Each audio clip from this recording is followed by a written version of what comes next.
Hello, আসসালামু আলাইকুম প্রিয় দর্শক। আজকে আমি শোনাবো জমজম কূপের সৃষ্টি এবং মক্কা নগরীর তৈরির একটি কাহিনী। ইব্রাহিম আলাইহিসসালাম, যিনি আল্লাহর প্রেরিত রাসূল, একদিন স্বপ্নে দেখেন তার প্রিয় পুত্র ইসমাইল এবং প্রিয় স্ত্রী হাজেরাকে গহীন এক পাহাড়ের কোনায় দিয়ে আসতে হবে, নির্জন জায়গায়। তো তিনি যেহেতু আল্লাহর সব সময় নির্দেশের অপেক্ষায় থাকেন, কোনো কিছু না ভেবেই সেখানে নিয়ে গেলেন এবং রেখে আসার সময় বিবি হাজেরা প্রিয় স্বামীকে ডেকে বললেন, হে প্রিয় আমার স্বামী, আমি কি অপরাধ করেছি এই নির্জন জায়গায় আমাকে রেখে চলে যাচ্ছেন?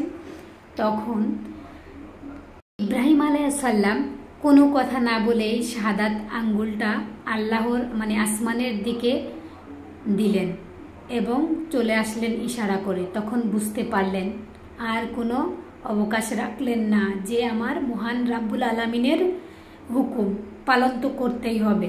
3 দিনের খাবার ছিল তাদের এখানে। ছেলের পানির তৃষায় মা যেন অন্ধ হয়ে গেলেন, একবার এদিকে ওদিকে চারদিকে ছুটাছুটি করতে লাগলেন। ছেলের চিৎকারে যেন বাতাস পাহাড় ভেঙে পড়ছে। তখন হাদিসে আছে, সাপা পাহাড়ে একবার উঠতেছেন পানির জন্য, আরেকবার মারোয়া পাহাড়ে। এই 2 পাহাড়ে আমরা এখন বর্তমানে হজ করতে গেলে দৌড়াদৌড়ি করতে থাকি, এই জন্য কারণ আমার বিবি হাজেরা একটু পানির খোঁজে দৌড়াদৌড়ি করছিলেন এই মারোয়া পাহাড়ে এবং সাপা পাহাড়ে।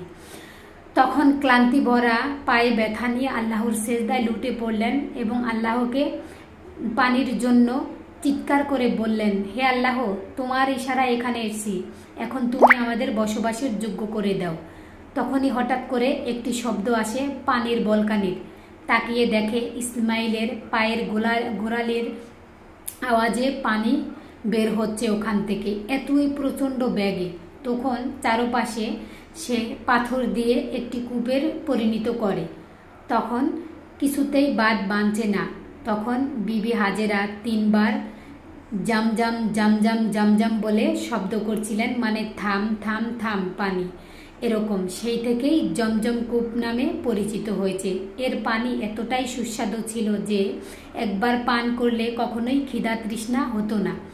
তখন ছেলেকেও পানি পান করালেন এবং নিজেকেও। এভাবে বেশ কয়েক মাস সুখে শান্তিতেই কেটে যায়। এরপর সে পানির পর সে মরুভূমিতে হয়ে গেল সবুজ ফসল এবং ফুল ফলে ভরে গেল।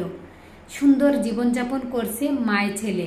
হঠাৎ করে কাফেলার দল যাচ্ছিল ওই পথে। পানির শব্দ আর পাখির কিচিমিচিরে ওইখানে এগিয়ে যেতেই দেখলেন সুন্দর একটা কূপ এবং আরেকটু এগিয়ে দেখলেন একটা ছোট্ট ঘর। সেখানেই অনুমতি নেওয়ার জন্য গেলেন বিবি হাজেরার কাছে।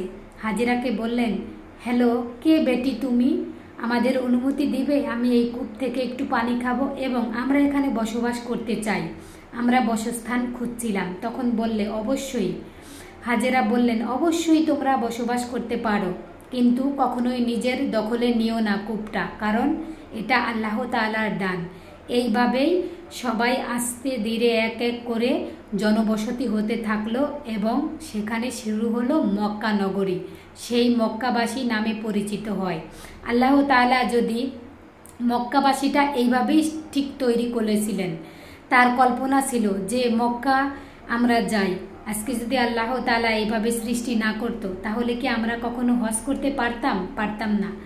আর যদি এই কূপ তৈরি না হতো, তাহলে বিভিন্ন রোগ বা আমরা কখনোই তৃষ্ণার্ত মিটাইতে পারতাম না দুনিয়ায়, যতই পানি খেতাম। আল্লাহ তাআলার লীলা।